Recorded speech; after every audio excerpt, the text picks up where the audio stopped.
Now let's begin. The fluorescent lights of Cedar Grove Elementary flickered as Thomas Murray watched his daughter through the classroom window.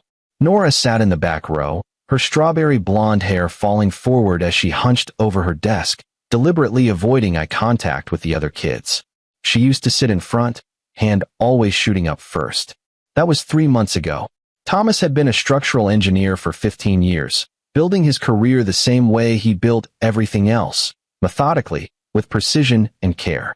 He designed bridges that carried thousands of people safely across rivers, calculated load-bearing capacities down to the pound. Yet he couldn't figure out what was breaking his 10-year-old daughter from the inside out. The teacher, Mrs. Rodriguez, appeared beside him in the hallway. "Mr. Murray, I'm glad you came early. Can we talk?" They walked to her classroom next door. She closed the door and pulled out a folder. "Nora's grades have dropped significantly, but that's not what concerns me most." She slid a drawing across the desk. A stick figure family, but the father figure was crossed out in heavy black marker, separated from the others by a dark wall. She drew this during free time yesterday. When I asked about it, she said her family would be happier if it was just 3 people instead of 4. Thomas felt his chest tighten. 3 people. Her mother, and her grandmother. Mr. Murray, has something changed at home? Everything and nothing, Thomas thought. Shelby's mother, Dixie Wright, had moved in 6 months ago after claiming she could no longer afford her apartment. What was supposed to be temporary had become permanent. The house in Riverside had enough space for bedrooms, a finished basement, but lately it felt like the walls were closing in. "My mother-in-law is staying with us," Thomas said carefully. "It's been an adjustment." Mrs. Rodriguez's expression shifted, something knowing passed across her face. "I see. Mr. Murray, I've been teaching for 20 years. I've seen what happens when children are caught in the middle of adult conflicts. Whatever is happening, please address it soon. Nora is withdrawing in ways that worry me deeply." That evening, Thomas came home to find Dixie in the kitchen, cooking dinner as if she owned the place. She was 62, with dyed auburn hair and a smile that never reached her cold blue eyes. She'd been attractive once, Thomas supposed, but bitterness had carved deep lines around her mouth. "You're late," she said, not looking up from the stove. "Shelby took Nora to her dance class. I stopped by Nora's school." "Oh." Dixie's tone was light, but her shoulders tensed. "Her teacher is concerned. Says she's withdrawing. Her grades are falling." Dixie turned, spatula in hand. "Well, Thomas, children pick up on stress. Maybe if you spent less time at work and more time at home, she'd feel more secure." It was a familiar tactic, deflection wrapped in concern. Thomas had learned not to engage. "Where's this dance class? Nora's never mentioned dance before. Shelby thought it would be good for her. Help her make friends." Dixie's smile was saccharine. "A mother knows what her daughter needs. I'm her father. I should have been consulted." "Of course. But you're so busy with your bridges and buildings. Shelby and I are just trying to fill the gaps." Thomas grabbed a bottle of water from the fridge and headed upstairs to his home office, the only room in the house that still felt like his. He pulled out his phone and called Shelby. "Hey," she answered, her voice strained. "We're on our way back. Since when does Nora take dance?" A pause. "Mom suggested it." She thought. "Your mother suggested it, or you did?" "Thomas, don't start. Mom is just trying to help." "Help?" "Nora's teacher showed me a drawing today. Our daughter drew our family with me crossed out." Silence. "Then, she's just going through a phase."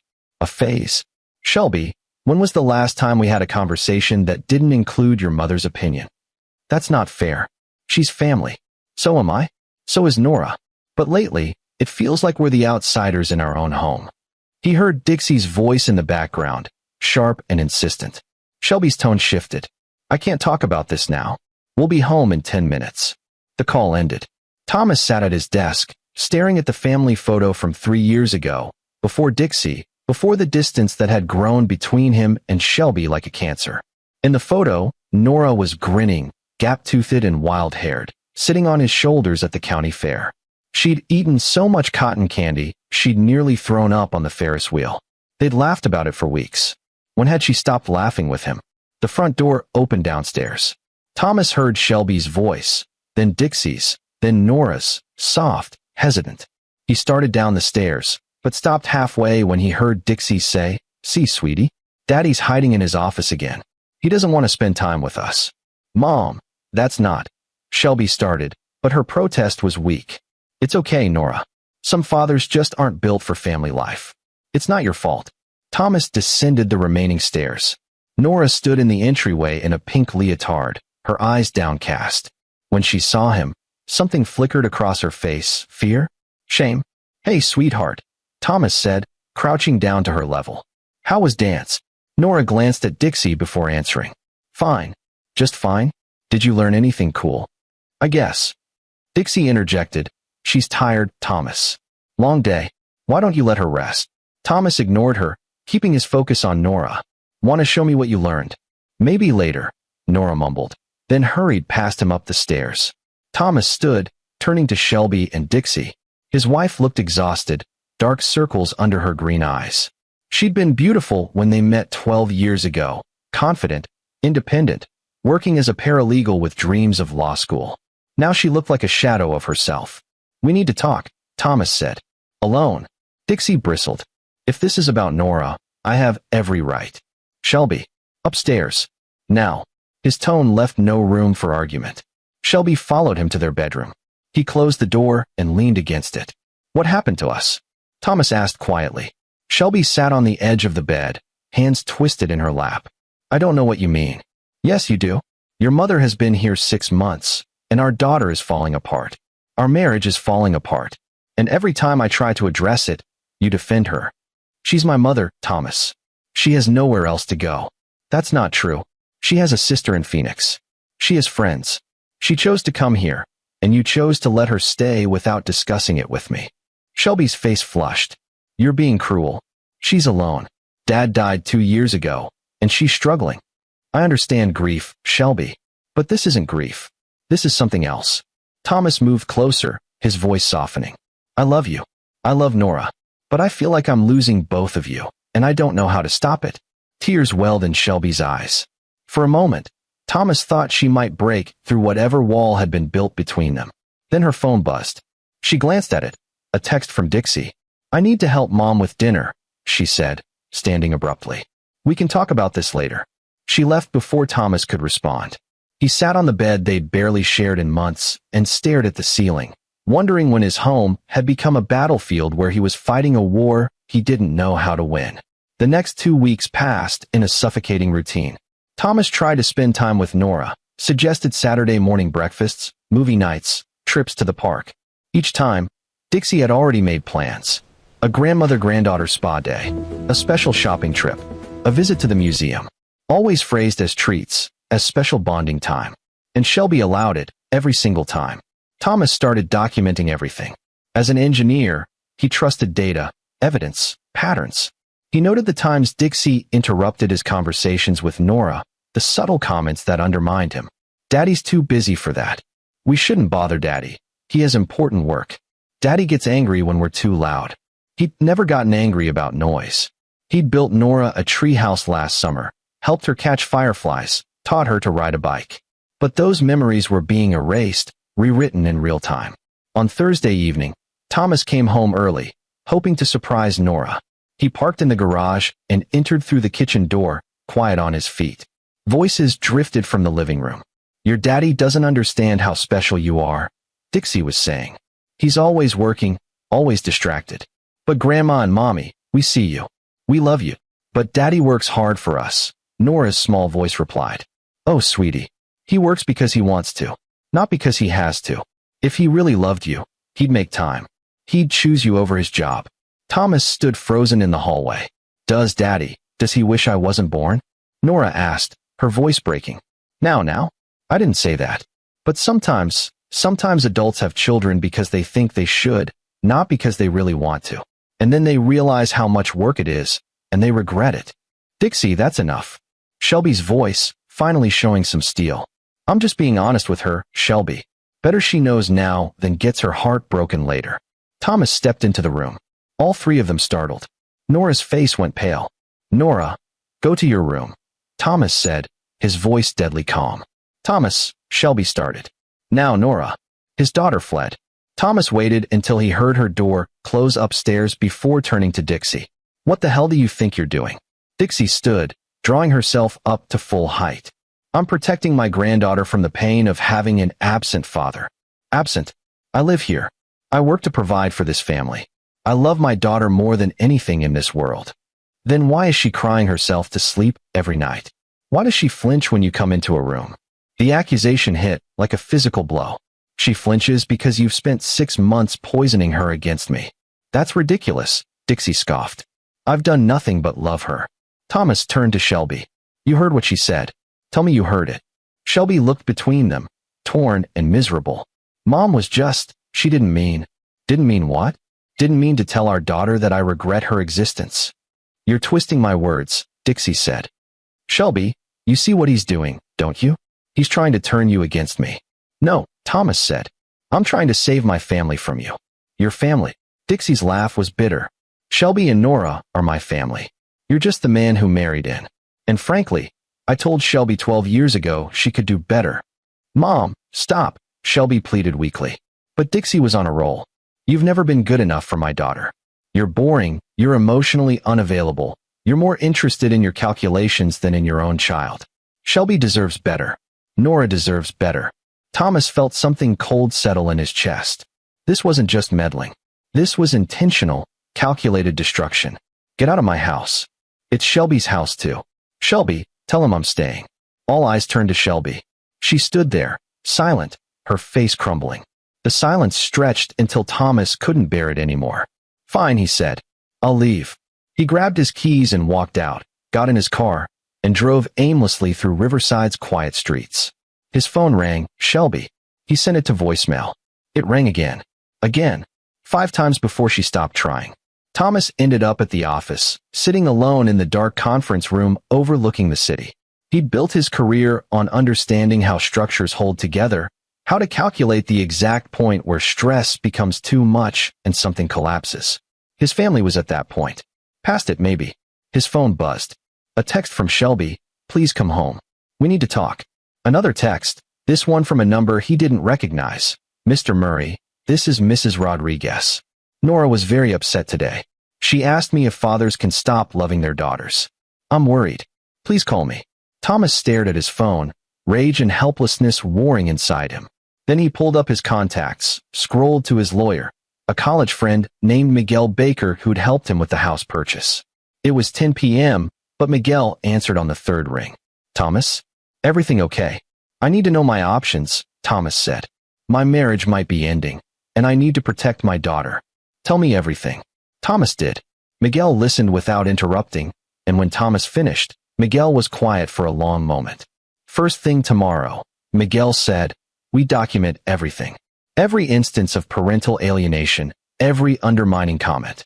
We build a case. Because if this goes to custody court, you're going to need ammunition. I don't want custody court. I want my family back. I know. But hope for the best, prepare for the worst. That's what I'm here for. Thomas thanked him and ended the call. He sat in the darkness until midnight, then drove home. The house was dark except for one light, Nora's room. He could see her shadow moving behind the curtains, too late for a 10-year-old to still be awake. He let himself in quietly. Dixie's bedroom door was closed. Shelby was asleep in their bed, or pretending to be. Thomas climbed the stairs to Nora's room and knocked softly. Come in, came the small voice.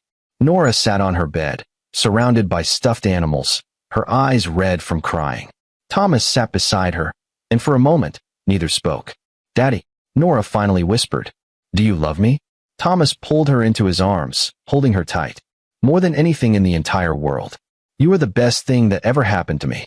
Nothing will ever change that. Grandma said. Grandma is wrong. Completely, totally wrong. I will spend every day for the rest of my life proving that to you, okay? Nora nodded against his chest. They sat like that until she fell asleep, and Thomas carefully tucked her in. As he stood to leave, he noticed her backpack by the door, partially open. Inside was a notebook, and on the visible page, written in her careful handwriting, ways to be less trouble for Daddy. The list destroyed him. He closed her door quietly and went downstairs to the kitchen, where he found Shelby waiting, her face drawn and pale. We need to talk, she said. Yes, Thomas agreed. We do. They sat at the kitchen table, the same table where they'd shared thousands of meals, where they'd told Nora she was going to be a big sister before the miscarriage, where they'd laughed and planned and built a life. Now it felt like a negotiating table. "Your mother has to go," Thomas said without preamble. Shelby's hands wrapped around a cold mug of tea. "She has nowhere to go." "That's not true, and we both know it. She has options.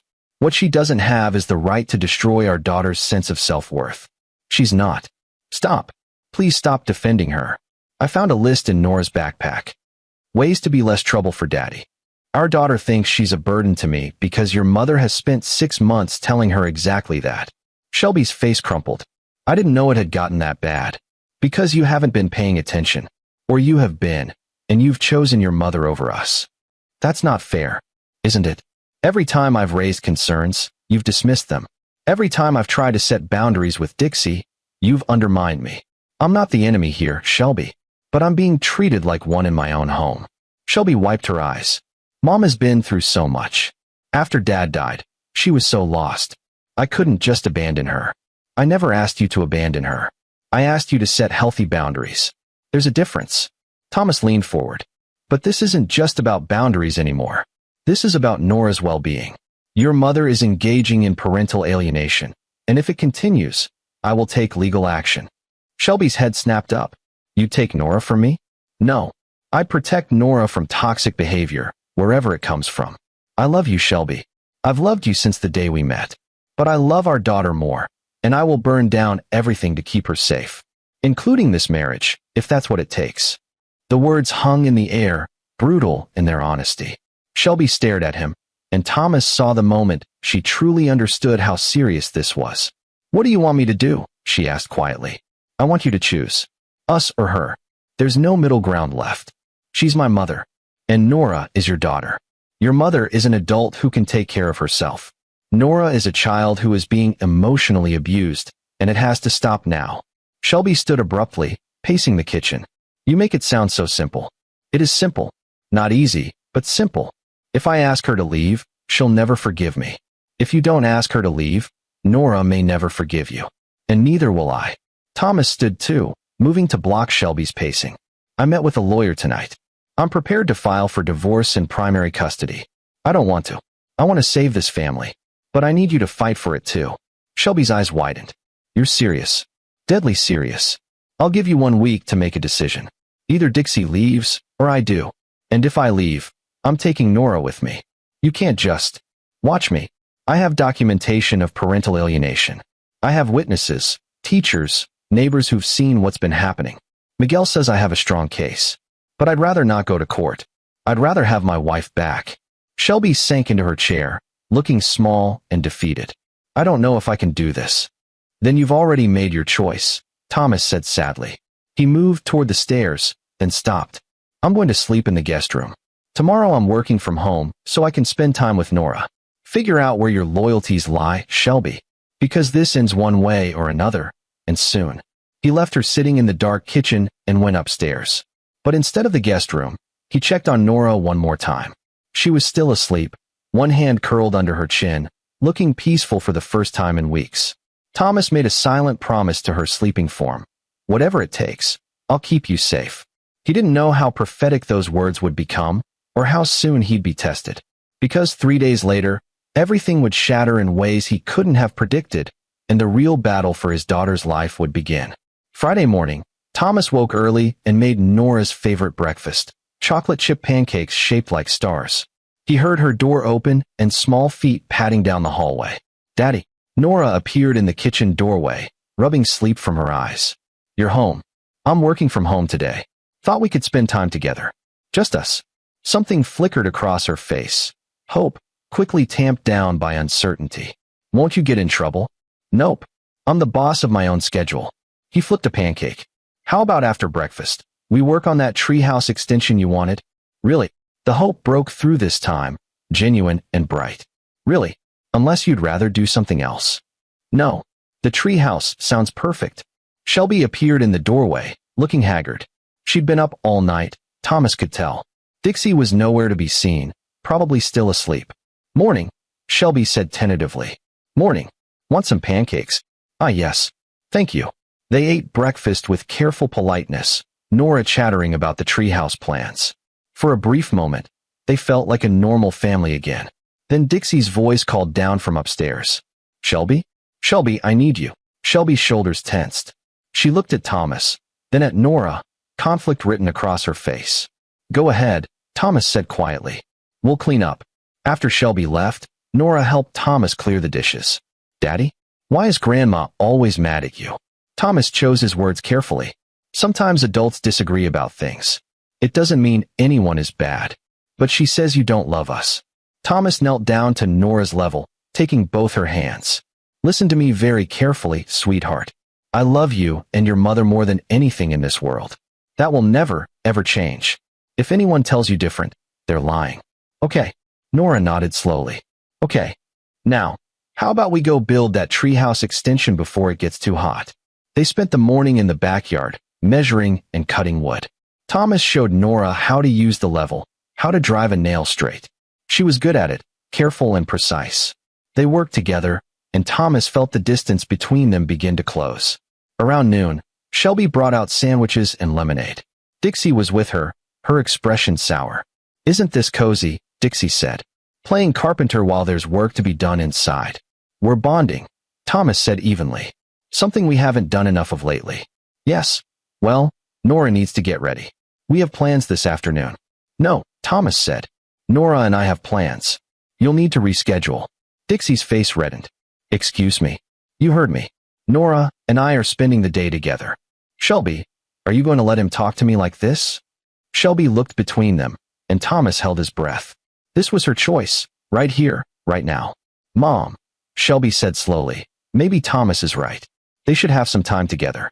It wasn't exactly taking his side, but it wasn't taking Dixie's either. Progress, maybe.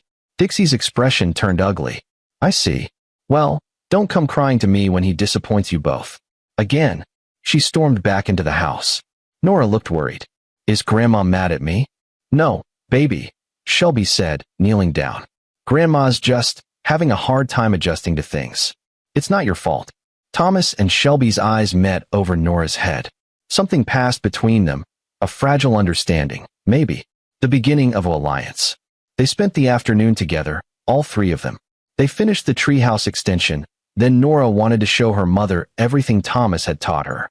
Shelby climbed up into the treehouse, and they sat there, legs dangling, pointing out birds and clouds. For the first time in months, Thomas felt hope. That evening, after Nora was asleep, Shelby found Thomas in his office. I talked to Mom today, she said. Told her she needs to find her own place. Gave her 60 days. Thomas stood, hardly daring to believe it. You did. She didn't take it well. But you were right. I've been choosing her over you and Nora, and it stops now. Tears streamed down Shelby's face. I'm so sorry, Thomas. I let things get so bad. I was so afraid of losing her that I almost lost everything that actually matters. Thomas pulled her into his arms. We'll fix this. Together. They held each other, and for the first time in months, Thomas felt like they might actually make it through this. He didn't know that Dixie, standing in the hallway outside his office, had heard every word. Didn't know that rage was burning in her cold blue eyes, that she was already planning her revenge. Because if Dixie Wright couldn't have her daughter and granddaughter to herself, she'd make damn sure Thomas couldn't either. And she knew exactly how to hurt him most. The weekend passed in cautious optimism. Dixie stayed mostly in her room, emerging only for meals, her silence more unsettling than her usual comments. Thomas and Shelby took Nora to the zoo on Saturday, then to her favorite ice cream place. They watched her smile return, heard her laugh again. Sunday night, as Thomas tucked Nora into bed, she threw her arms around his neck. I love you, Daddy. I love you too, sweetheart. So much. I'm sorry I believed Grandma. About you not wanting me. Thomas's throat tightened. You have nothing to be sorry for. Nothing at all. That night, Thomas and Shelby talked for hours, really talked, for the first time in months. They made plans, couples therapy, family therapy for Nora, a timeline for Dixie's departure. It felt like building something new on damaged foundation, but they were trying. I'll tell Mom tomorrow that 60 days is actually 30, Shelby said. The sooner she's gone, the better. Are you sure? I don't want to pressure you. I'm sure. I've been her emotional support animal for too long. It's time I put my actual family first. Thomas kissed her, and for the first time in months, it felt real. They fell asleep in each other's arms, hopeful for the first time in months. Monday morning, Thomas woke to Shelby shaking him. Thomas, wake up. He sat up, groggy. What's wrong? Nora's not in her room.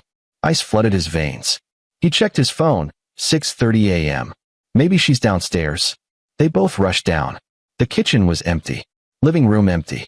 Dixie's bedroom door stood open. She was gone too, her bedmate. Dixie's car is in the driveway, Shelby said, checking through the window. Thomas ran back upstairs, checking the bathroom, his office, the guest room. All empty. Then he noticed Nora's backpack was missing. And on her desk, weighted down by her favorite stuffed rabbit, was a folded piece of paper. With shaking hands, Thomas picked it up and read. Dear Daddy, I'm sorry I ruined your life. Grandma explained everything to me. How you and Mommy were happy before I was born. How having me made everything hard. How you have to work so much because of me. How you pretend to love me, but really wish you could have your old life back. I heard you and Mommy talking about making Grandma leave. I know it's because of me.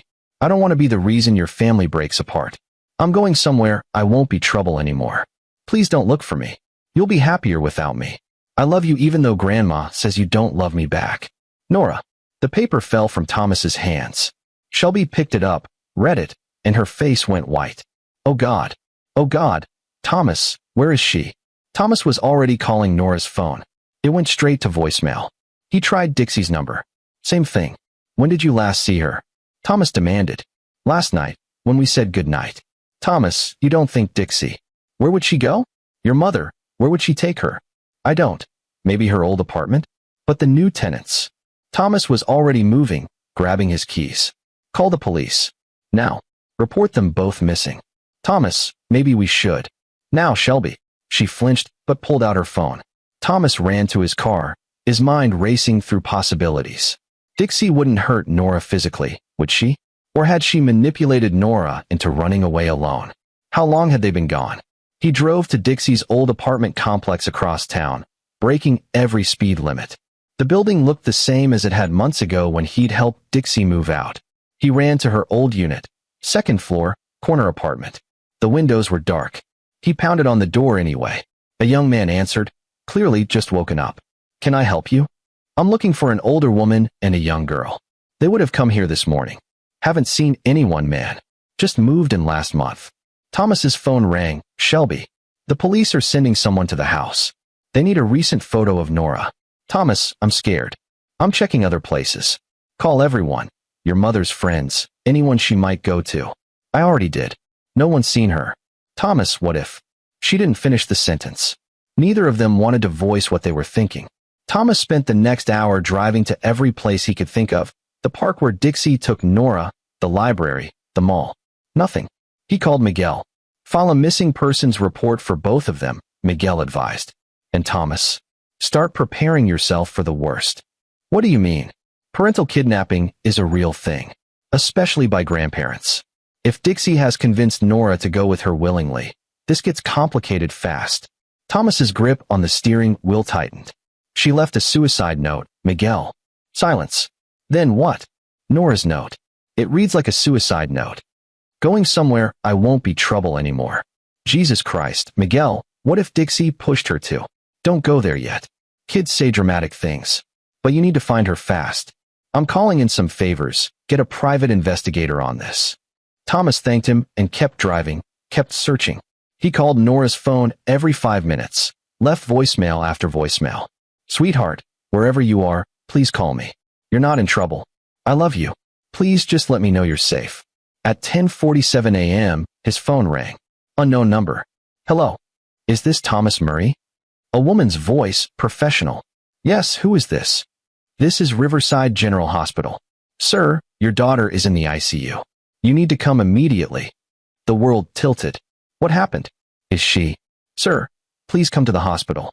4th floor, ICU. Ask for Dr. Patterson. The call ended. Thomas was already turning the car around, dialing Shelby with shaking hands. They found her. Hospital.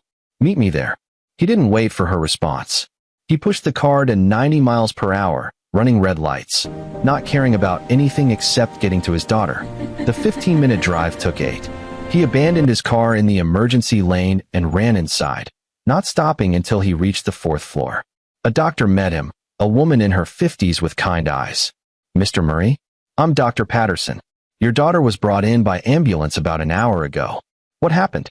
Where is she?" "She's stable now, but it was close. A jogger found her on the Old Mill Bridge around 9 this morning. She'd climbed up on the railing." Thomas felt his knees buckle. Dr. Patterson steadied him. The jogger talked her down, but Nora was hypothermic and in shock. "We're treating her now. She keeps asking for you." "Can I see her?" "Yes. But Mr. Murray, I need to warn you. She's very fragile, both physically and emotionally. We've called in a psychiatric consultant." Dr. Patterson led him to a room with glass walls. Inside, Nora lay in a bed that looked enormous around her small frame. She was connected to monitors and 4 in her arm. Her face was pale, her eyes closed. Thomas stepped inside, and her eyes opened. "Daddy." He was at her bedside in 2 strides, taking her hand carefully. "I'm here, baby. I'm right here." Tears leaked from the corners of her eyes. "I'm sorry. I'm so sorry." "Shoo, you have nothing to be sorry for," Grandma said. Nora's voice was barely a whisper. "She said you'd be happier if I." Thomas felt rage and grief were inside him. He pushed both down, focusing only on his daughter. Grandma was lying. Do you understand me? She was lying about everything. But she said, I know what she said, and none of it was true. Not one word. "You are the best thing in my life. The very best thing. I love you more than breathing." Nora sobbed, and Thomas held her as carefully as he could, mindful of the 4 and monitors. "I got so confused," she cried. "Grandma kept saying things, and Mommy didn't stop her, and I thought maybe it was true." "Where is your grandmother now?" "I don't know. She drove me to the bridge this morning. Said we were going somewhere special. But when we got there, she told me to get out of the car. She said this was the best place for me to go. That you'd understand. That you'd be relieved." Thomas's blood turned to ice. "She brought you to the bridge?" Nora nodded against his chest. "She said jump, and all the pain would stop. That I wouldn't be a burden anymore. But I couldn't do it. I was so scared. I stood on the railing, and I kept thinking about you teaching me to ride my bike, and reading bedtime stories, and building the treehouse. And I couldn't." "Thank God," Thomas breathed. "Thank God you couldn't." "The jogger lady came and talked to me. Said I should come down. Grandma got mad and drove away. Left me there. Then the jogger called 911. Thomas looked up to see Shelby standing in the doorway, her face ashen. She'd heard everything. "Where's my mother?" Shelby asked, her voice hollow. "Gone," Thomas said. "She left Nora on that bridge to die." Shelby swayed, grabbing the door frame. A nurse appeared, helping her to a chair. Dr. Patterson stepped into the room. "Mr. and Mrs. Murray, I need to inform you that we're legally required to report this incident. Child Protective Services has been notified, and the police want to speak with you both." "Good," Thomas said, his voice hard. "Because I want Dixie Wright arrested for attempted murder." Shelby made a sound like a wounded animal. Thomas looked at her, and saw his own rage reflected in her eyes. "I'll testify against her," Shelby said. "I'll tell them everything. Thomas, I'm so sorry. I almost let her kill our daughter." "Not now," Thomas said, his focus on Nora. "Right now, we focus on her." 2 police officers arrived within the hour. Thomas gave a statement, showing them Nora's note, explaining the months of psychological abuse, the pattern of parental alienation. When he described Dixie bringing Nora to the bridge and telling her to jump, one officer's hand clenched around his pen. "We've issued a warrant for Dixie Wright," the officer said. "Reckless endangerment of a minor, child abuse, and we're considering attempted murder depending on what the DA wants to pursue." "Where is she?" Thomas demanded. "We're looking. Her car was found abandoned at a gas station 15 miles from the bridge. We have units checking her known associates." After the police left, Thomas sat with Nora while Shelby made phone calls, to her job, to Thomas's office, to everyone who needed to know they'd be unavailable for the foreseeable future. A psychiatric counselor named Dr. Chun came in the evening, spent an hour talking with Nora while Thomas and Shelby waited outside. When Dr. Chun emerged, her expression was grave. Nora's been subjected to systematic psychological abuse. The grandmother's tactics are textbook manipulation, isolating the child, undermining the parent-child bond, creating a distorted reality. It's going to take time to undo that damage. "What do we do?" Shelby asked. "Intensive therapy for Nora. Family therapy for all of you. Consistency, patience, and a lot of love. The good news is, Nora is resilient. And she clearly has a strong bond with her father that even months of manipulation couldn't completely destroy. That's what saved her life today. That night, Thomas refused to leave Nora's side.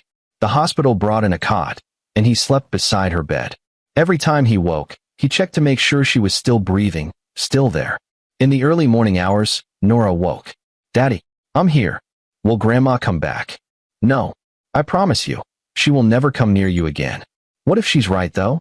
What if I really am too much trouble?" Thomas stood, moved to her bedside. "Look at me, Nora. You are not trouble. You are precious. You are wanted. You are loved beyond measure. Your grandmother is sick, and she said terrible, untrue things. But I'm going to spend every day proving to you how much you matter." "Okay." Nora searched his face in the dim light. Whatever she saw there made her relax. "Okay. Get some rest. I'll be right here when you wake up." As Nora drifted back to sleep, Thomas made a silent vow. Dixie Wright would pay for what she'd done. However long it took, whatever he had to do, she would face justice. Nora was released from the hospital after 3 days of observation. The doctors wanted to ensure she was physically stable and that her mental state had improved. Dr. Chun recommended an intensive outpatient therapy program, and Thomas enrolled Nora immediately. Shelby had moved Dixie's belongings into storage, changed the locks, and called a lawyer about filing a restraining order, though that was complicated by the fact that Dixie had vanished. The police were still searching, but she seemed to have gone underground. "She'll surface eventually," Detective Morrison told Thomas during one of many updates. "They always do. We've alerted other jurisdictions, flagged her credit cards, put out a bolo. It's just a matter of time." But time was something Thomas felt slipping away.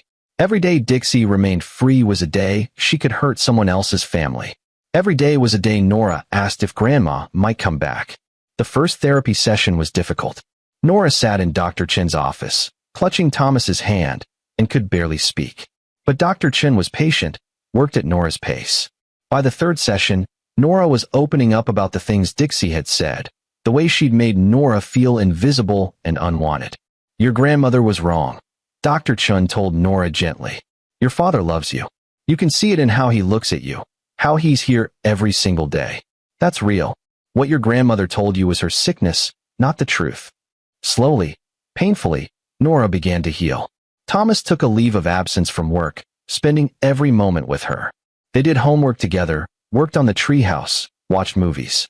Shelby joined family therapy sessions where they all learned to communicate better, to rebuild trust. One evening, 2 weeks after the hospital, Nora asked, "Daddy, why did Grandma hate you so much?" Thomas had wondered the same thing. He'd asked Shelby, who'd finally opened up about her mother's history. "Your grandma never got over losing control," Shelby had explained. "After my dad died, I was all she had. When I married Thomas, when we had you, she felt like she was losing me. So she tried to destroy what we had so she could have me back. It was twisted logic, but it made a sick kind of sense." To Nora, Thomas said, "Some people have so much hurt inside them that they hurt others. It doesn't excuse what she did, but maybe it explains it. Will I be like her?" The question broke Thomas's heart. "No, sweetheart. You're kind and brave and good. You're nothing like her." 3 weeks after the bridge incident, Detective Morrison called. "We found her." Thomas's pulse quickened. "Where?" "Phoenix, staying with her sister. We're coordinating with Arizona police to bring her back for prosecution. Thought you'd want to know. When? Hopefully within the week. The DA is building the case." With Nora's statement, the note, the hospital records, and witness testimony from the jogger who saved her, it's solid. Thomas thanked him and hung up. When he told Shelby, she surprised him by crying, not from sadness, but relief. "It's really over," she said. "She can't hurt us anymore." But it wasn't over. Not quite. Because 5 days later, Dixie's lawyer called. She was fighting extradition, claiming she'd done nothing wrong, that Thomas had brainwashed Shelby and Nora against her. She wanted visitation rights with her granddaughter. Miguel exploded when he heard. "She's delusional. No judge will grant that. Can she drag this out?" Thomas asked. "She can try, but she'll lose. The evidence is overwhelming." Still, the thought of Dixie fighting, of Nora potentially having to testify in court, made Thomas sick. He lay awake at night, thinking of ways to end this faster, to protect his daughter from more trauma. Then an idea formed. Dark, perhaps illegal, but effective. He called his old college roommate, Chuck Rich, who'd gone into investigative journalism. "I need everything you can find on Dixie Wright. And I mean everything." Chuck was silent for a moment. "Thomas, what are you planning?" "To make sure she can never hurt my family again. Can you help or not?" "Give me a week." 6 days later, Chuck sent a file. Thomas opened it and felt his eyebrows raise. Dixie's life was a trail of destruction. 2 previous husbands before Shelby's father, both divorces citing emotional abuse. A restraining order from one ex, multiple jobs lost due to conflicts with coworkers. A pattern of manipulation that went back decades. But the real gold was recent. Evidence that Dixie had been skimming money from Shelby's joint account with Thomas, small amounts at a time. Nearly $15,000 over 6 months. She was funding her own apartment the whole time, Miguel said when Thomas showed him. The sob story about being broke was a lie. Thomas felt the pieces click into place. He called the DA's office and shared the financial records. Then he called Chuck back. "I want this story published. All of it. Her history, what she did to Nora, the pattern of abuse. Can you make that happen?" "Thomas, you sure about this? It'll be public. Nora will see it eventually. Nora deserves to know the truth. The whole truth. And Dixie Wright deserves to have her name attached to what she is, a child abuser." The article ran in the Riverside Tribune 3 days later. Grandmother's Campaign of Terror. How psychological abuse nearly cost a child her life. It was damning, detailed, sourced impeccably. Within hours, it had been picked up by state media. By the next day, it was national news. Dixie's lawyers stopped fighting extradition. She was brought back to Riverside in handcuffs, photographed by every news outlet. Her face was everywhere, the grandmother who'd tried to destroy her own family. The public court of opinion had convicted her before the trial even began.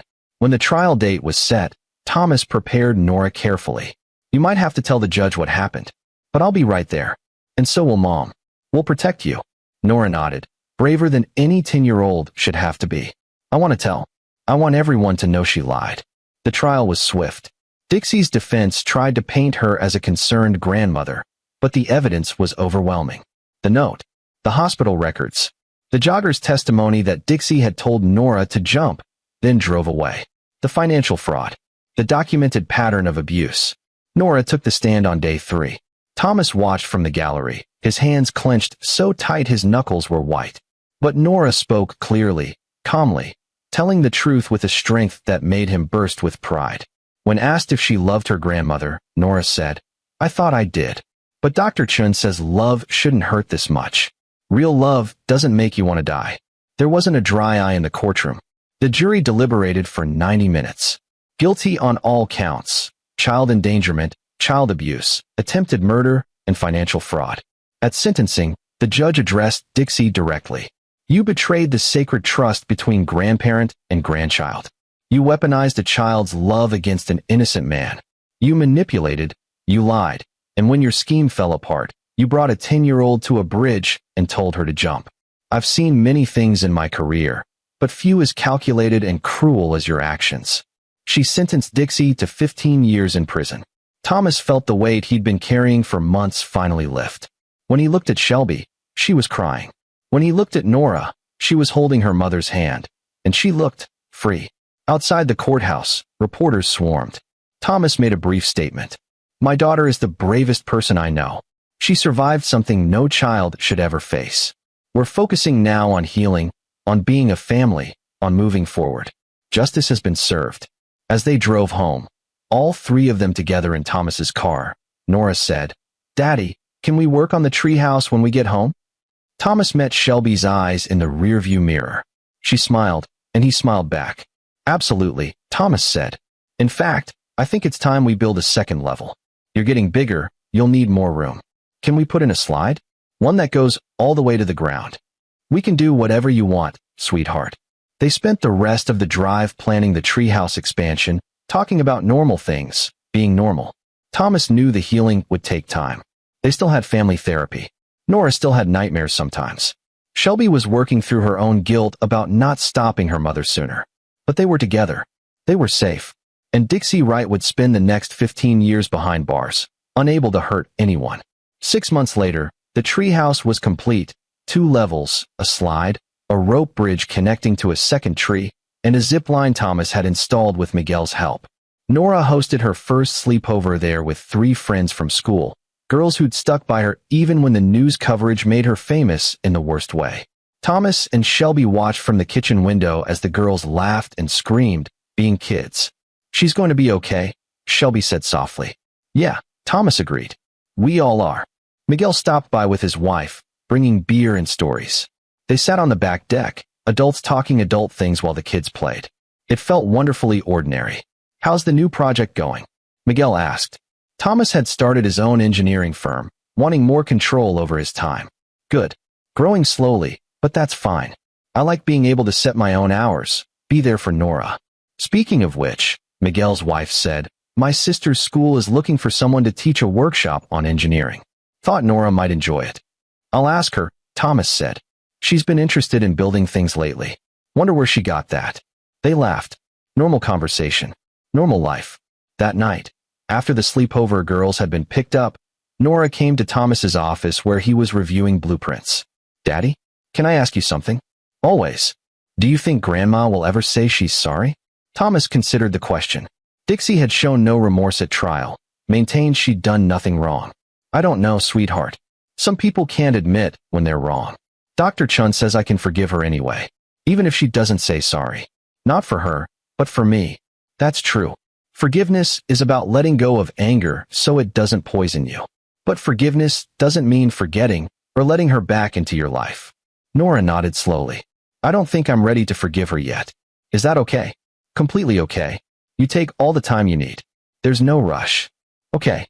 Nora hugged him. "Love you, Daddy." "Love you too, Nora. More than anything." After she left, Thomas sat in the quiet of his office and thought about revenge. He'd gotten it. Dixie was in prison, her reputation destroyed, her freedom gone. But the real victory wasn't her punishment.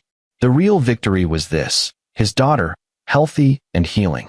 His marriage, stronger than before. His family, intact. Dixie had tried to destroy them, and she'd failed spectacularly. Sometimes, Thomas thought, the best revenge is simply living well. A year after the trial, Nora's therapist declared her ready to step down to maintenance sessions, once a month instead of weekly. It was a milestone worth celebrating. Thomas took the family to the coast for a weekend, staying in a beach house that overlooked the Pacific. Nora had never seen the ocean before, and her face when she first glimpsed the endless blue horizon made every hardship worthwhile. They built sandcastles, flew kites, collected shells. At sunset, Thomas and Nora walked along the shore while Shelby read on the porch. "The ocean is so big," Nora said, holding Thomas's hand. "It makes me feel small." "In a bad way?" "No, in a good way. Like my problems are small too." Thomas smiled. "That's very wise. Dr. Chun says I'm resilient." "What does that mean?" "It means you're strong. You went through something terrible, and you're still here, still fighting, still growing. That takes courage." Nora was quiet for a moment, watching the waves. "I'm glad I didn't jump, Daddy. I'm glad the lady talked me down." "Me too, sweetheart. Every single day, me too. Sometimes I still hear Grandma's voice in my head, telling me I'm not wanted. But then I remember you and Mom, and how you guys fought for me. And the voice gets quieter. It'll keep getting quieter," Thomas promised. "Until one day, you won't hear it at all." They walked back to the beach house as the sun set, painting the sky in oranges and pinks. Shelby had dinner ready, fish tacos and fresh fruit. They ate on the porch, sharing the best and worst parts of their day, a family tradition they'd started in therapy. That night, after Nora was asleep, Thomas and Shelby sat on the beach with a bottle of wine. "I never thought we'd make it here," Shelby admitted. "After everything that happened, I thought our family was broken forever." "It was broken," Thomas said. "But broken things can be repaired. Sometimes they're stronger for it." "Do you think you'll ever fully forgive me for letting her do what she did?" Thomas considered the question honestly. "I think I'm working on it. The same way Nora's working on forgiving Dixie. It takes time." "Fair enough." Shelby leaned against his shoulder. "Thank you for not giving up on us." "I couldn't. You're my family. All of you." They sat in comfortable silence, listening to the waves crash against the shore, each lost in their own thoughts. Thomas thought about the man he'd been a year ago, desperate, helpless, watching his daughter slip away. He'd felt powerless then, trapped in a situation he couldn't control. But he'd learned something important. Power isn't about controlling everything. It's about protecting what matters, standing firm when the world tries to break you, and fighting back when someone threatens those you love. Dixie had underestimated him. She'd seen a quiet engineer who spent his days with blueprints and calculations, and assumed he'd be easy to destroy. She hadn't counted on a father's love, a father's fury, a father's determination to protect his child at any cost. She'd gambled everything on tearing them apart, and she'd lost. Thomas had won not through violence or cruelty, but through truth. By exposing Dixie for what she was, by refusing to stay silent, by choosing his daughter over his own comfort. The 15-year sentence wasn't enough, not really. No punishment could undo the damage Dixie had done, but it was something. Justice, imperfect but real. And more importantly, Nora was safe. That was all that mattered. "What are you thinking about?" Shelby asked. "That we're lucky," Thomas said. "Despite everything, we're incredibly lucky." "How do you figure?" "We could have lost her. We almost did. But we didn't. She's here, she's healing, and we get to be part of her life. That's not luck, that's a miracle." Shelby wiped her eyes. "When did you become so philosophical?" "Probably around the time I realized I could lose everything that mattered in an instant. It changes your perspective." They finished the wine as the moon rose over the ocean, and when they finally went inside, Thomas checked on Nora one last time. She was sleeping peacefully, no nightmares tonight, her face relaxed and young. Thomas kissed her forehead gently. "Sweet dreams, baby girl. You're safe now. Always safe." 2 years after the trial, Thomas received a letter from the prison. Dixie had been moved to a psychiatric facility after a mental health evaluation. The letter was from her, not an apology, but a rambling justification of her actions, insisting she'd only been trying to help, that Thomas had poisoned everyone against her. Thomas read it once, then burned it in the fireplace. He didn't share it with Shelby or Nora. Some things were better left unacknowledged. Nora was thriving now. She joined the robotics club at school, made new friends, brought home report cards filled with A's and B's. She'd even reconciled with some of the kids who'd bullied her after the news coverage, showing a capacity for forgiveness that humbled Thomas. She still had therapy once a month, still had moments where the old fears resurfaced. But they were moments now, not constant states of being. Shelby had started law school, finally pursuing the dream she'd abandoned when Nora was born. Thomas supported her completely, adjusted his work schedule to be home when she needed to study. They'd become a team, truly a team, in ways they hadn't been before. On Nora's 13th birthday, Thomas took her on a father-daughter camping trip, something they'd started doing annually. They hiked to a clearing in the mountains, set up tent, built a fire. As they roasted marshmallows, Nora said, "Can I ask you something weird?" "Shoot. Do you think Grandma ever loved me? Really loved me?" Thomas thought about it carefully. "I think she loved the idea of you, of having a granddaughter she could control, who would need her. But real love doesn't manipulate. Real love doesn't tear people down. So no, I don't think what she felt was love. Not the way I understand it. That's sad. It is. For her, mostly. She could have had a real relationship with you, something beautiful. But she chose power over love. And now she has neither." "I feel sorry for her sometimes," Nora admitted. "Is that weird?" "No. It means you're a better person than she ever was." They watched the fire crackle, and Thomas felt overwhelming gratitude for this moment. This kid. This life they'd rebuilt from ashes. "Dad."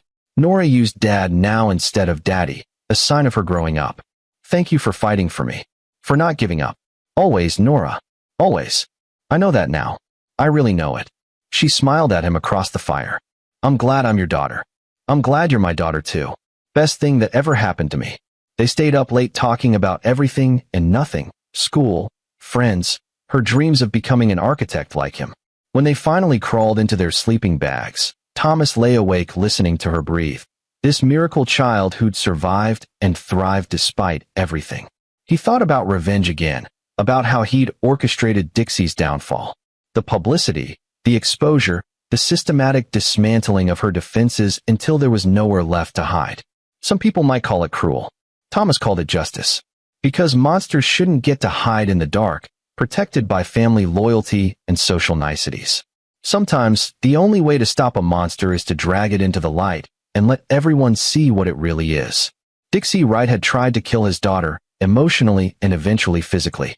She'd nearly destroyed his family. She'd earned every second of her prison sentence, every bit of public shame, every lost relationship and destroyed reputation. And Thomas had made sure she got exactly what she deserved. That wasn't revenge. That was accountability. And if there was satisfaction in watching her fall, well, Thomas was only human. He'd never claimed to be a saint. The next morning, they packed up camp and hiked back to civilization. As they drove home, Nora talked excitedly about the robotics competition her team had qualified for, about the boy in her math class who'd asked her to the 8th grade dance, about normal teenage concerns that filled Thomas with joy. This was victory, not Dixie's imprisonment, though that helped. Victory was his daughter being able to think about dances and competitions instead of whether her father loved her. Victory was rebuilding what had been broken and making it stronger. Victory was this moment, this drive, this conversation. Everything else was just epilogue. 5 years after the bridge, Thomas stood in the crowd at Nora's high school graduation. She walked across the stage to accept her diploma, honor cords draped around her neck, and when she spotted him in the audience, she grinned and waved. Thomas's chest felt like it might explode with pride. After the ceremony, Nora ran over, Shelby right behind her. They took photos, made plans for the celebration dinner, laughed at the ridiculous mortarboard decorations Nora's friends had created. A woman approached, older, professional-looking. "Excuse me, are you Thomas Murray?" Thomas tensed automatically. "Yes. I'm Dr. Sarah Kim. I've been following your daughter's case since the trial. I'm writing a book about parental alienation and its long-term effects. Would you be willing to be interviewed?" Thomas glanced at Nora, who shrugged. "It's up to you, Dad." "What's the goal of the book?" Thomas asked. "To help other families recognize the signs early, before it gets to the point your family reached. To provide resources, raise awareness. Your case is one of the most extreme and well-documented I've found, but also one of the most hopeful, because Nora recovered, your family recovered. That's rare." Thomas considered it. "If it helps even one family avoid what we went through, I'm in." Dr. Kim smiled. "Thank you. I'll be in touch." After she left, Nora linked her arm through Thomas's. "Look at us, being all educational and stuff. If our nightmare can help someone else, then maybe it wasn't completely pointless," Thomas said. "It wasn't pointless," Nora said firmly. "It made us stronger. All of us." At the celebration dinner, surrounded by family and friends, Thomas made a toast. To Nora, "You've accomplished something remarkable today, but honestly, graduating high school isn't even close to your biggest achievement. Your biggest achievement is standing here, happy and whole, after everything you survived. I am in awe of you, and I'm honored to be your father." Nora's eyes glistened, but she smiled. "Dad, you're going to make me cry into my pasta." Everyone laughed, and the moment passed into normal family celebration. But later, when they got home, Nora found Thomas in his office. "Hey, Dad, that thing you said at dinner, did you mean it?" "Every word." "I'm proud of me too," Nora said. "I didn't think I would be. For the longest time, I was just ashamed of what happened, of being weak enough to believe Grandma's lies. But Dr. Chin helped me understand that being manipulated doesn't make you weak. Fighting back makes you strong." "You fought back," Thomas agreed. "You fought so hard." "We all did." Nora hugged him. "I'm glad we won." "Me too, sweetheart." "Me too." After she left, Thomas pulled out an old photo, the one from Nora's hospital bed, the one he'd kept hidden in his desk drawer. In it, she looked small and broken, hooked up to monitors, her face pale. He looked at that photo sometimes, not to torture himself, but to remember how close he'd come to losing her, to remember why he'd fought so hard. Then he pulled out a recent photo, Nora at the robotics competition, holding a trophy, grinning at the camera with her whole team around her. Same girl, different worlds. Thomas put both photos back in the drawer and closed it. The past was important, but it didn't define them anymore. They'd survived. They'd healed. They'd won.